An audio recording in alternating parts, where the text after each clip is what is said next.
I started seeing things that were not happening around me. I couldn't control it. I was aware that it's hallucinations, but you just see things, so part of your brain is telling you that's not happening, but you still see it. You see persons or tents or situations that are not happening there. And I just felt that I'm lost in the middle of Kanchenjunga. Is like a really vast and huge mountain. This is Common Sense Generation. Common Sense Generation.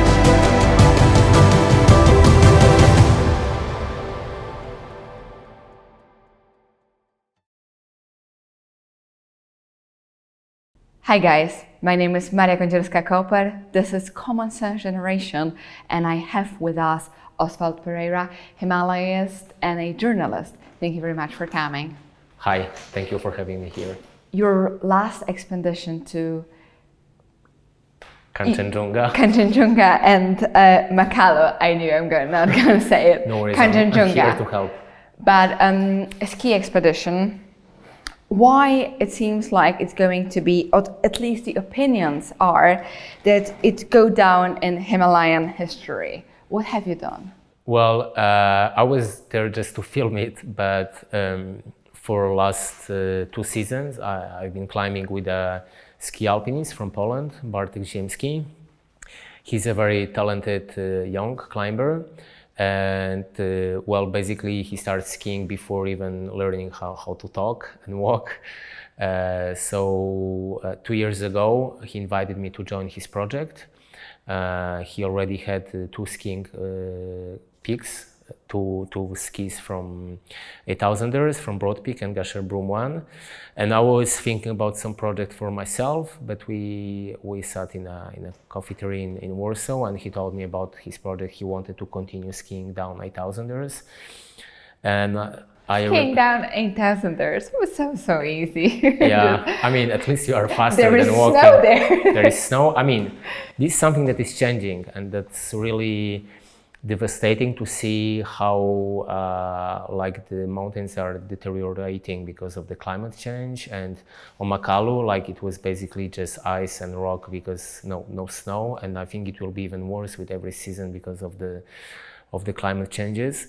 But let's go back to the story. So Bartek told me about his project. I was like, well, that's a nice project, but why should I go with you? Because he doesn't have social media. He doesn't like camera around him and everything. So I was like, well, you don't need a cameraman. And he was like, yeah, but let's do like partners. I was like, okay. And we went last year. We climbed Annapurna and Dhaulagiri. On Annapurna, it was the first Polish ski descent from the top. On Dhaulagiri, it was the first ever ski descent, so 8,000ers. And this year we went to Makalu and Kanchenjunga. Makalu was skied before, but the climber that did it before used supplementary oxygen. And this year we were able to go really from the top, because the last 15 meters, it's a ridge. So you could say that skiing down the ridge is just art. But I mean, it's important. If you ski down from the very top. So let's say it was the first ski descent from the top without supplementary oxygen. And then we went to Kanchenjunga.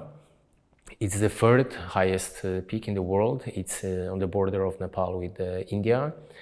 And it was never skied down before. So that's how you made history. Exactly. So I can say I was the first person in history to take the drone with myself to the summit, and I think I have some amazing footage from the summit. No, it was never filmed from such an altitude, and I was able to film the ski descent of Bartek. So in our team, we have different goals. Like Bartek runs to the top. I try to follow him with the camera, and once we are on the top, he descends on his skis. I film it, and then I descend walking, which is, quite a difficult task because on the skis you are quite faster.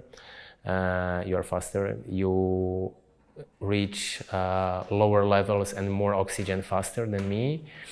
And also I walk alone because Kanchenjunga was not climbed by any other team when we were there. So we were just alone, two guys on the mountain. And just for you to understand like the difficulty of the descending, our climb up took 20 hours. Just the last 100 meters in vertical took us 4 hours. So we can imagine it's like really long climb. And for me to descend to the highest tent that we had, it took me 25 hours. So the descent was even longer than the climb up. Interesting. Why is it so? So you don't want to use the oxygen? Well, we don't use oxygen because we want to make it in a sports style. So we don't carry oxygen, we don't use supplementary oxygen, and we don't take any services from Sherpas. So basically, we just climb by ourselves. Of course, usually we try to climb mountains that are climbed by other people, so it's safer. And if something happens, maybe someone will help us. Although usually it's us helping other people. But on Kanchenjunga it was difficult because everyone turned at 7,200 meters, everyone came back, and we were the only ones that decided to stay up there. We went alone for the summit push, but at some point on the descending I was so exhausted that I started like feeling that I'm not very contacting with the reality around me. Like my brain was suffering from some edema, and this is something that happens when you are exposed to no oxygen for a long time. You can suffer from two things, either pulmonary edema, and you can feel like you are drowning, even though you don't have water. You are not in the middle of the water, but you have water inside of your lungs, because it gets like really, it gets exposed to no oxygen. And the same thing can happen to your brain, that because of this cerebral edema, basically your skull cannot compress the brain anymore. So it becomes like touching the skull. So you behave like a drunk person. You cannot count very well, you behave dizzy. There are people that start getting like off the clothes because they were feeling like really warm. I know stories of people that were singing like while almost dying. So you cannot really control your behavior because your brain was already damaged. So, but I never went that far.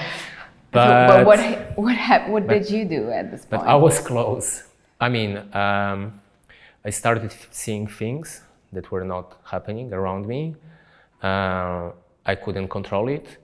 I was aware that it's hallucinations, but you know, you just see things, so part of your brain is telling you that's not happening, but you still see it. You see persons or tents or situations that are not happening there. And I just felt that I'm lost in the middle of Kanchenjunga. Is like a really vast and huge mountain. That's why it's so dangerous, because a lot of people die on the descent because they get lost, or the exposure to high altitude is so long that at some point they just sit down on the snow and they die. So I can say that I felt it somehow, like the long exposure. We were on the summit around 3 p.m. and at midnight I was still a long way from my tent, and I, being, you know, not really behaving rationally, I was thinking if I will find the right path during the night. So I just decided to wait till the morning. You waited there until the morning without tent? Yes. Wow. On the high. Yeah. Still. Before that. But did you actually sleep? No. No, you cannot. Actually, during the descent, I woke up falling down.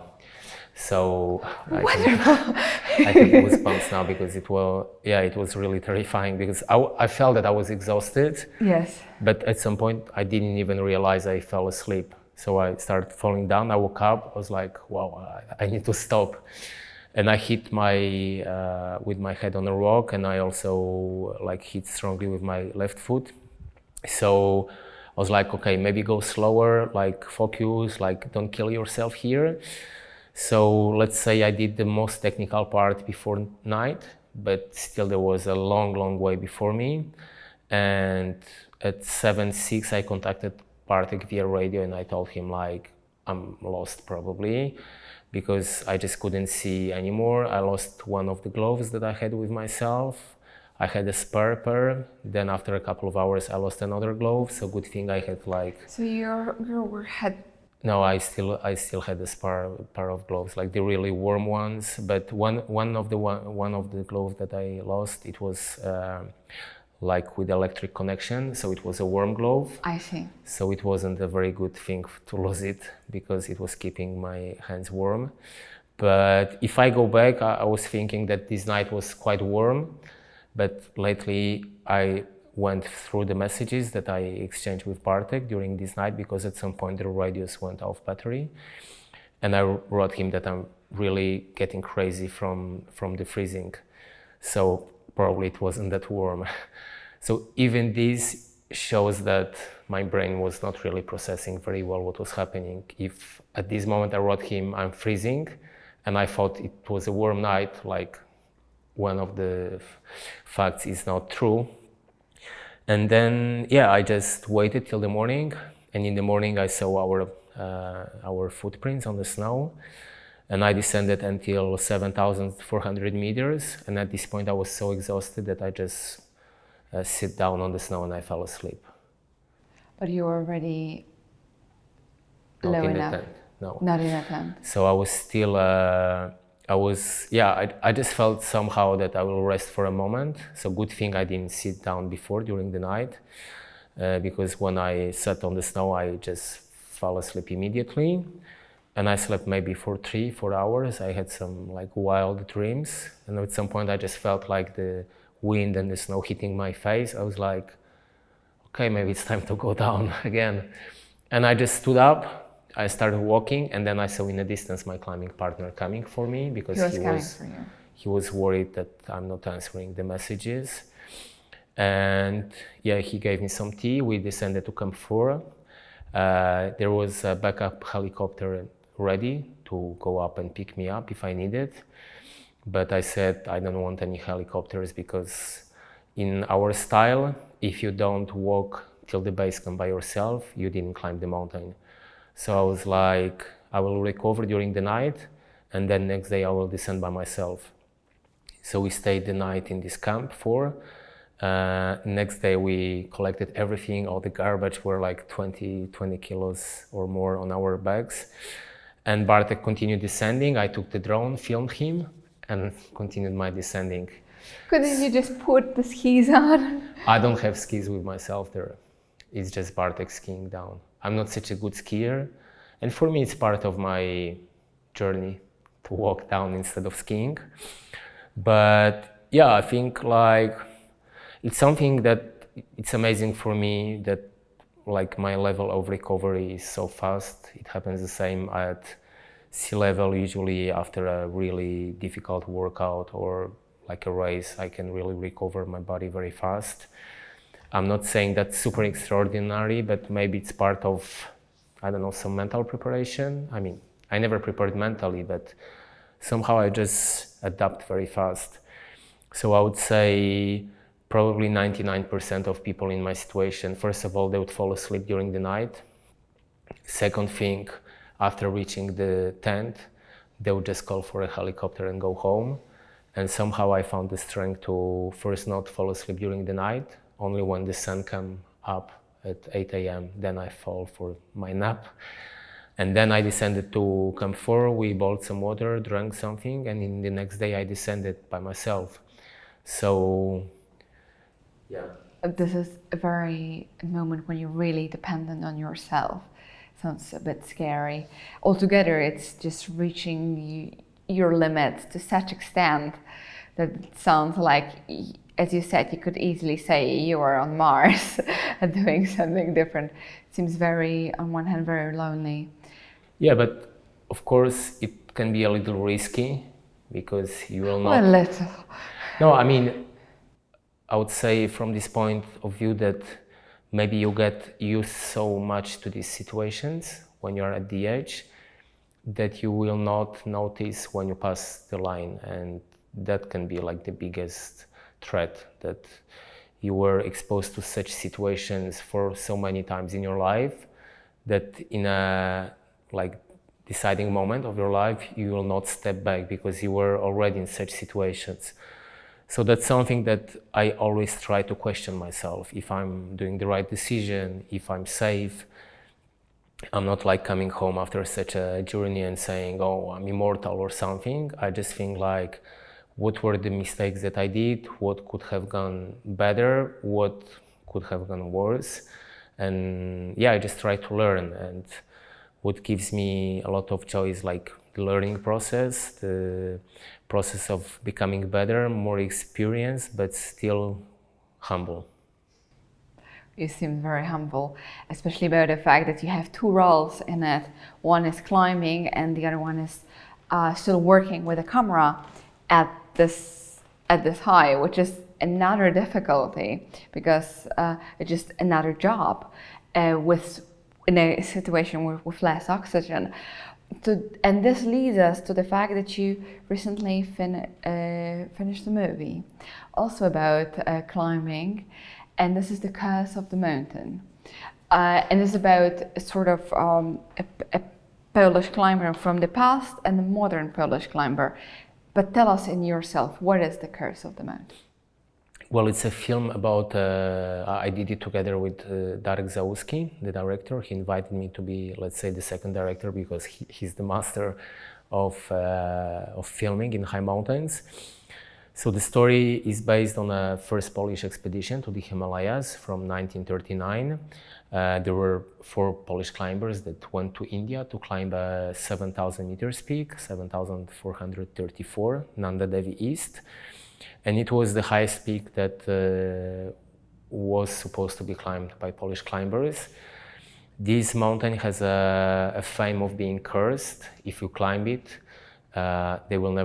you will die or disappear in mysterious circumstances, and they'll never find your body. Nanda Devi East. Yes, and the name is like from the goddess of death from India, but this goddess can be also good or not. Well, it's up to her to decide about your fate. So 4 climbers from Poland went there. 2 of them reached the summit. The 2 remaining ones tried to climb another peak, but they died in an avalanche. Meanwhile, when the 2 survivors tried to go back to Poland, Second World War started, so they weren't able to go through Italy like they planned. But one of them managed to go back to Poland. The other one flew to Great Britain, and he survived the war there. And after the war, he went to climb with his friend, and they both disappeared. They were never found. And the 4th one survived Second World War. He fought in Warsaw Uprising. He survived the war, and after the war, he went one day from his apartment to buy some cigarettes, and he was never seen again. So the curse of the mountain maybe is there, or it's just facts that happen. But in 2019, for the 80th anniversary of this expedition, we went together with the grandson of one of the first climbers, with Jan Lęczowski, to this expedition. And 2 of the members of the expedition climbed the mountain. They reached the summit. Janek was on the summit push, but he stayed in a lower camp because he was feeling not that strong and a little frostbite. So yeah, we come back with the peak climbed second time by a Polish team.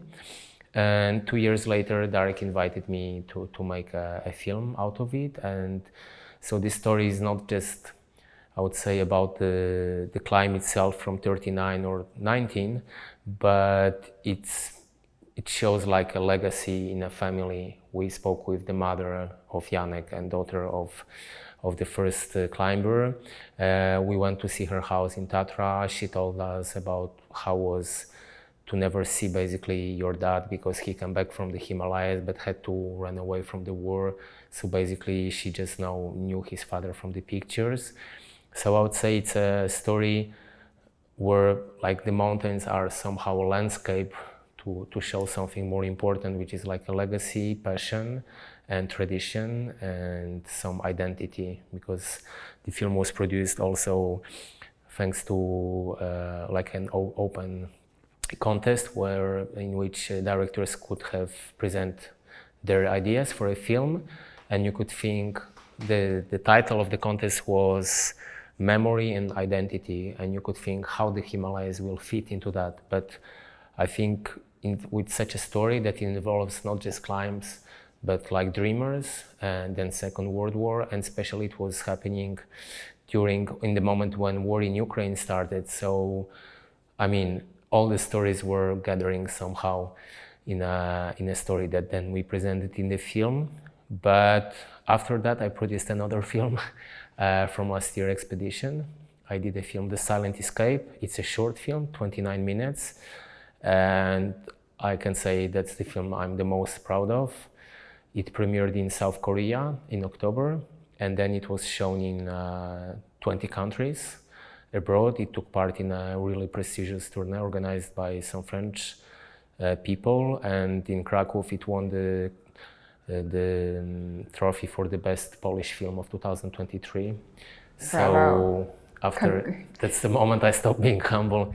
No, that's the moment I can really think that all these years of preparation, of also learning, because as you mentioned, I was a reporter, so I was the guy giving the face to the interviews and speaking in front of the camera. But then I picked up the camera and I turned it and I started filming other people. So that like required for myself to learn some skills. And as you can imagine, when you are up there, it's minus 40 degrees and you have to take the camera and focus and find the story you want to tell, and remember about the battery to keep it in your pockets, not outside, because otherwise they will freeze. And then I see my film being screened in Paris in a theater with like 3,000 people and sold out event. Was like, okay, my job is halfway done. But it's required so much skills, as you mentioned. So one thing is the ability to film and have a good angle and all what is needed for a good cameraman, because you are a cameraman and a director in the same moment, but all those body and conditions and sport, which also is necessary, because at this point and this high of the mountains, I can remember if I were there, I probably would be too tired even to take out my hand, but to do additional job seems like truly a huge challenge. And the fact that you didn't give up in all of this, even just skiing, filming your friend skiing down, which is also a little bit, I would say, scary moment, because he doesn't know if this footage is going to come down. Yeah, but in the mountain. He doesn't care about the footage. He just wants to ski down. So I would say it's even more. But no one else can do it except you. So definitely Probably. needed to be pretty amazing, but also very humble, because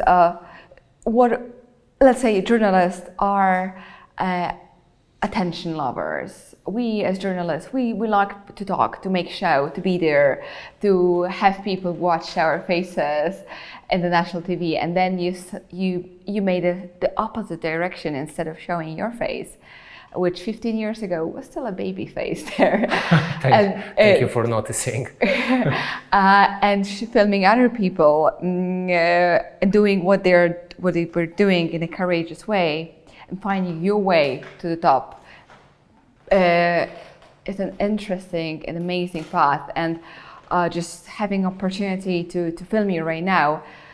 Well, I do keep you, I wish you the best, and I do hope that there will be another more successes and great stories which you will bring, and with also this huge moral impact which you are sharing with us, that you find the truth about yourself up there in the mountains, and really depends how you will behave. And it is this decision, either I will achieve the dream of my life, also my pride, or take a person, save their life, and go down to the base camp, which is giving up the dream. That's true. Also like answering a question that was never asked now, but Meanwhile, like for the last years, I try also, to read a lot about, different approaches. And just to summarize somehow like what happened with me 6 years ago on K2 in winter, there is this saying from a work correspondent that the camera gives me both a point of connection and separation. And it allows me to be in places, look at, just giving the phrase in my head gives me, because it's really, goosebumps. It gives me goosebumps because it's really something that I'm following. So the camera gives me both a point of connection and separation, and it allows me to be in places, otherwise I wouldn't belong. So I also think that if I carry the camera and I'm not just focused on my sports goal, I come down because I need to bring down the footage. So with the camera, even if I don't climb the summit, but I have like exceptional footage, good images, and I have a story to tell, I don't need to climb the summit. When I was doing the film of 2019 with about the course of the mountain, I was not on the summit, although probably physically I was fit to do that. I didn't have enough experience, but also filming from the base camp, and then I went to Camp 2, which is like 6,000, maybe 600 meters or less than that. I had enough footage to later be invited to work with someone that was before that like a master for me, which is Darek Załuski. So yeah, I think following a couple of these philosophies or like ways of living, which is don't just follow the goal, remember about the path, which is also important. And also this, let's say, technical point of view, which is like the camera gives me a point of connection and separation. So from one hand, I'm there. From the other hand, I'm just the cameraman filming the protagonist. And this allows me to maybe, I don't know, hide my pride somehow in the pocket and just think how to tell a story of someone. And yeah, till now I survived. So maybe this will allow me to go back with more stories. Well, Oswald, I really appreciate this you sharing this all with us. For a second time, I had a chance to talk to you and have it on camera. I do hope those chances are going to come back. But thanks again, and I do hope that you, viewers of Common Sense, that you had this feeling that we are observing something absolutely unique. Thank you for watching. I think that most of us will never be there in the Himalayas but for those few minutes of this story, we could be there with Oswald Pereira. And I thank him for sharing this with us. And I thank Polish National Foundation for making this video podcast possible. This is Common Sense Generation. Common Sense Generation.